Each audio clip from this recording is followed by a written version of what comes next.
শীত মানেই পিঠাপুলি, আর শীতের দিনে আমার ঘরে কয়েকদিন পর পরে কিন্তু পিঠা বানানো হয়। আসসালামু আলাইকুম। আর আজকে আমি পোয়া পিঠা বানাবো বা তেলের পিঠা বানাবো। তো এখানে আমি 2 কাপ চালের গুঁড়া দিয়েছি, আর এই তো খেজুরের গুড় দিয়ে দিচ্ছি। এটা কিন্তু আসল খেজুরের গুড়, খুব ভালো গুড় এটা।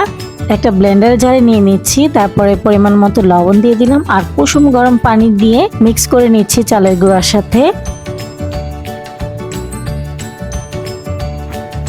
একটু ভালো মতো মিক্স করে তারপর ব্লেন্ড করব। আপনারা চাইলে আলাদা করে পাতিলেও মিক্স করতে পারবেন। তো আমি এখানে আমার এই চালের গুঁড়াটা যেহেতু ফ্রিজে ছিল, যার কারণে আমি ব্লেন্ড করে নিচ্ছি। আপনারা যদি চালের গুঁড়াটা ভাঙিয়ে আনেন সাথে সাথে বানালে কিন্তু ব্লেন্ড করার দরকার নেই। এই তো ব্লেন্ড করে নিয়ে আসলাম। আর এখন আমি এখানে কোরানো নারকেল দিয়ে দিলাম আর হাফ কাপ আটা দিয়ে দিব।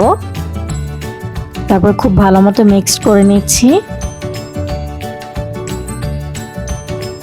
এখানে একটু মিষ্টিটা কম মনে হচ্ছিল, তাই আমি একটু চিনি দিয়ে দিলাম।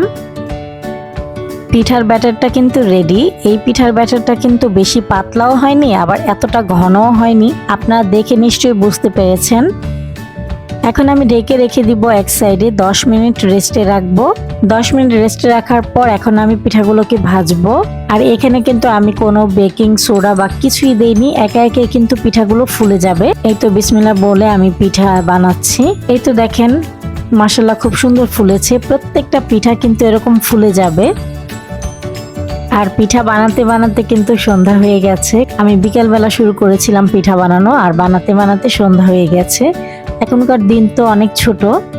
আচ্ছা বলেন তো আপু ভাইয়ারা, আপনারা কে কোথা থেকে আমার ভিডিওটি দেখছেন, আর আমার ভিডিও আপনাদের কাছে কেমন লাগে কমেন্টের মাধ্যমে কিন্তু আমাকে জানাতে ভুলবেন না। আপনাদের লাইক এবং কমেন্ট আমাকে অনেক উৎসাহিত করে নতুন আরেকটি ভিডিও তৈরি করার জন্য।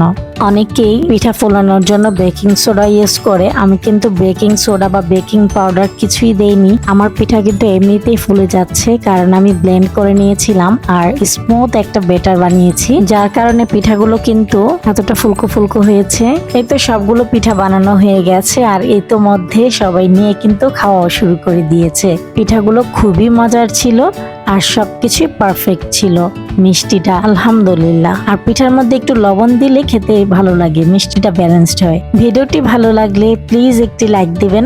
ভিডিও সংক্রান্ত কোনো মতামত থাকলে কমেন্টের মাধ্যমে জানাতে পারেন। আজকের মতো ভিডিওটি এ পর্যন্তই। আল্লাহ হাফেজ, আসসালামু আলাইকুম। আমাকে সাপোর্ট করার জন্য আমার ভিডিওটি চাইলে একটা শেয়ার দিতে পারেন। যারা এতক্ষণ পর্যন্ত আমার ভিডিওটি না টেনে কন্টিনিউ করেছেন তাদের সবাইকে অসংখ্য ধন্যবাদ।